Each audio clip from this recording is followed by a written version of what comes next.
One Question is brought to you by Turnkey Search, a top industry search firm since 1996.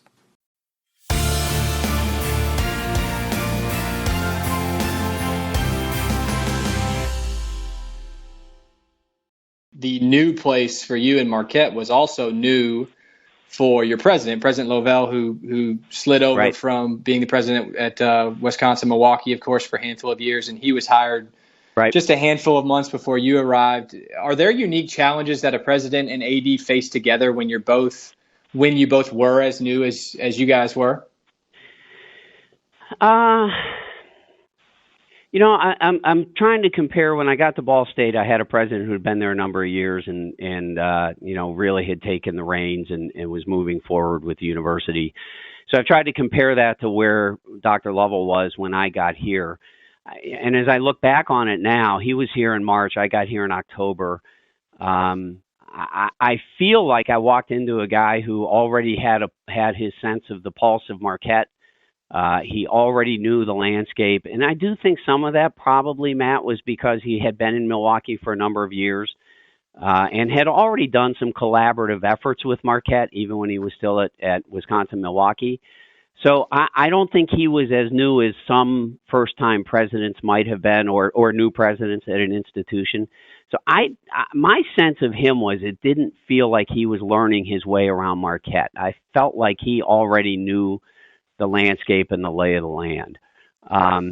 Now, we were both new relatively. We had two new basketball coaches as well, Steve Wojciechowski and Carolyn Keeger. So both our head basketball coaches were hired by Mike before I was hired. So the four of us were all brand new to the university in a lot of ways. But I think in many ways that's a huge advantage as well. You can plead a little bit of ignorance. You can try some new things.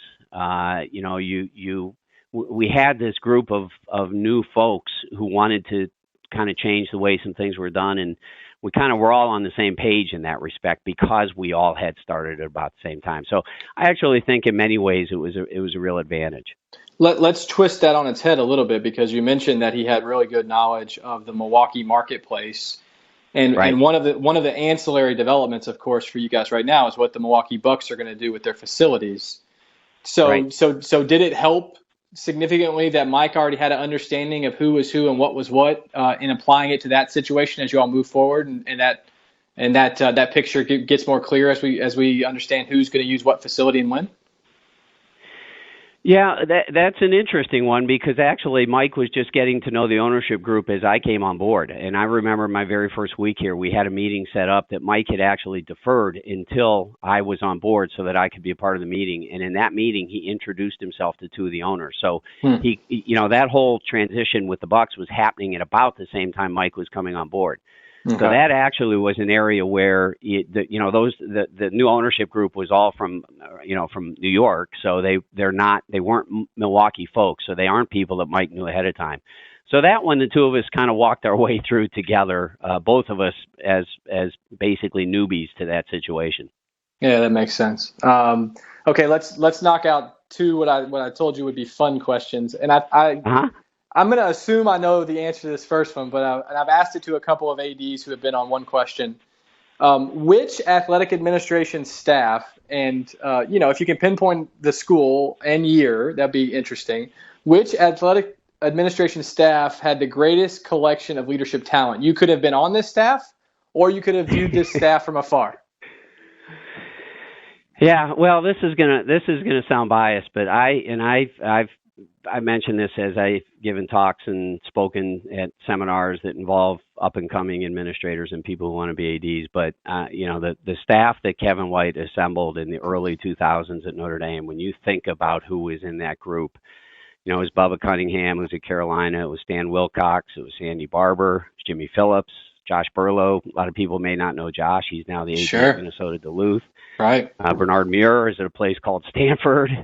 Alan Green is taking Danny White's place at Buffalo. Chris Reynolds is now at Bradley. I was fortunate enough to be a part of that staff. So at one point, I think I've got the timing right. I mean, some of us were coming and going, but I think at one point, all of that entire group of people, I believe, overlapped. on Kevin's staff.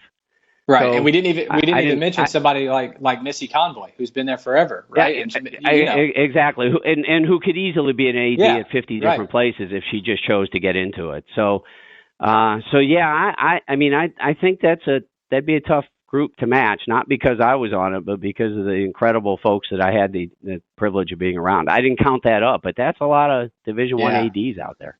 Yeah, it is, and I figured that would be your answer. I actually asked that question to Danny White, maybe a couple months ago, and he said the same thing. And I've been making notes to myself to ask that to more people, because we always read about, basketball or football head coaching trees. And of course there are AD trees, and Kevin has one of the deepest ones, in the nation. Yeah. But it's a fun question to ask. I actually heard Danny's answer, by the way. Good. I listened. I listened to your interviews, and I did hear Danny's answer.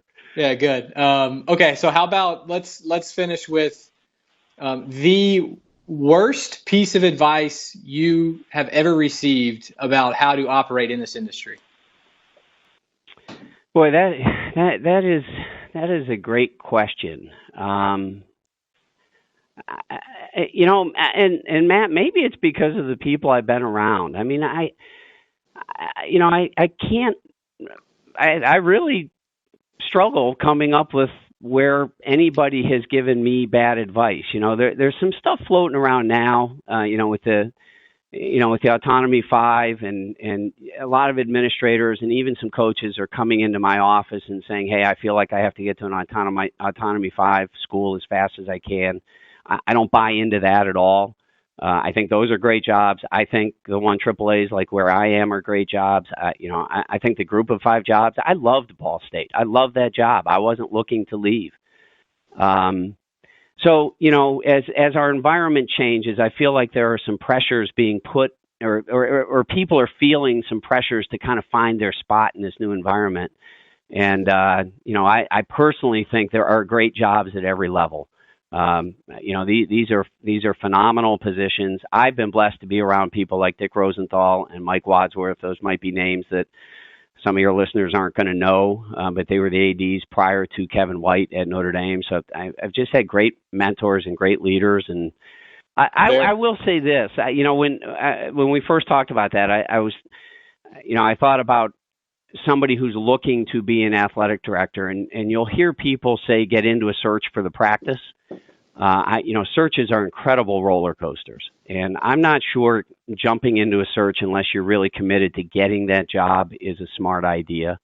I understand the value of practice, but at the same time, if you're not sold on trying to get that job, the people interviewing you are going to pick up on that, and it's a small world.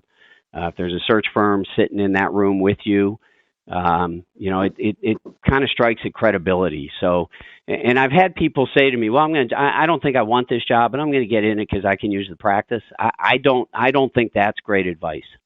I think if you get into a job search, it should be because, unless you hear something during the search that changes your mind, it should be because you really have an interest in getting that job. And that's today's One Question, brought to you by Turnkey Search, a top industry search firm since 1996. One Question is designed to give D1 Ticker subscribers valuable insights on how executive leaders in college athletics think about key issues on their respective campuses, in their departments, or within their leagues and conferences. One Question is brought to you by Turnkey Search, a top industry search firm since 1996.